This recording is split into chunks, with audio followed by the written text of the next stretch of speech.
Hi, my name is Walter Trygstad, and I was the slow construction chair and driver for Cal Poly's 2020 entry into the Tournament of Roses Parade, Aquatic Aspirations. It won the Director Award for the most outstanding artistic design and use of floral and non-floral materials. The theme of the float was a nautical navigator who took a submarine voyage to explore a shipwreck, but instead of finding the buried treasure, it found something better. An aquatic world with a variety of creatures living in harmony. The float song was Voyage to Atlantis. The octopus in the front of the float was nicknamed Taco, which is Japanese for octopus, and it used a cam box to move 3 of its tentacles. At the ends of the float, the sunken ship, Sea Star, used foam strips to give a 3D effect for wood lappings, which were decoed in ground coffee. The 2 halves of the ship were covered with mushroom heads to represent the barnacles, and crushed popcorn kernels were used as the golden trim. The windows were made from seaweed and lunaria. In the front half of the shipwreck, 2 fish moved along a track. On the camera side, there were 2 fish that moved up and down and dipped to portray they were swimming. The 2 front jellyfish had counter-rotating tentacles and were named Peanut Butter and Scoops. The 2 jellyfish in the rear didn't move and were named Azra and Azra 2.0. They were decoed with blue status, crushed red bougainvillea, and layered and sliced grapefruit and oranges for a scaled, iridescent look. The longer tentacles were covered in dried straw flower with additional fine tentacles made out of orchid arrangements.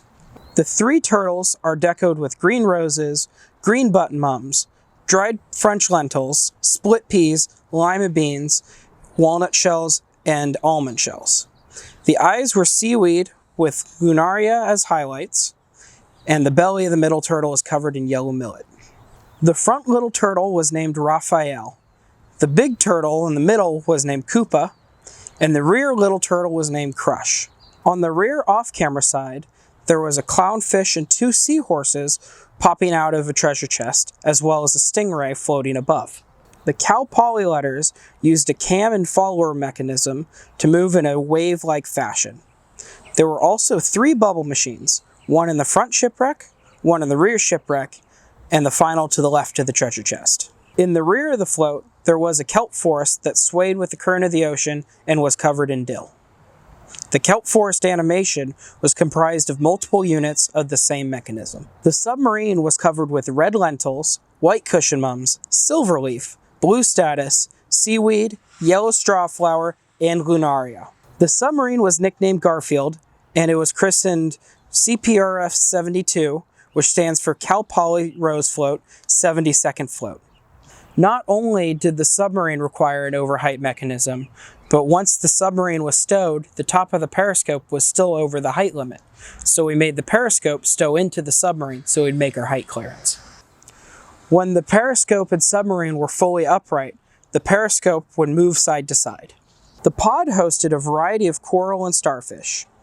Its sand texture was created using white corn kernels, popcorn kernels, walnut shells, almond shells, white cornmeal, and golden and brown flaxseed.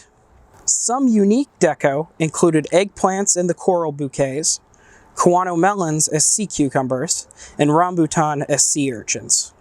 Some hidden details on the float included a reference to SpongeBob's pineapple home and his best friend Patrick Star.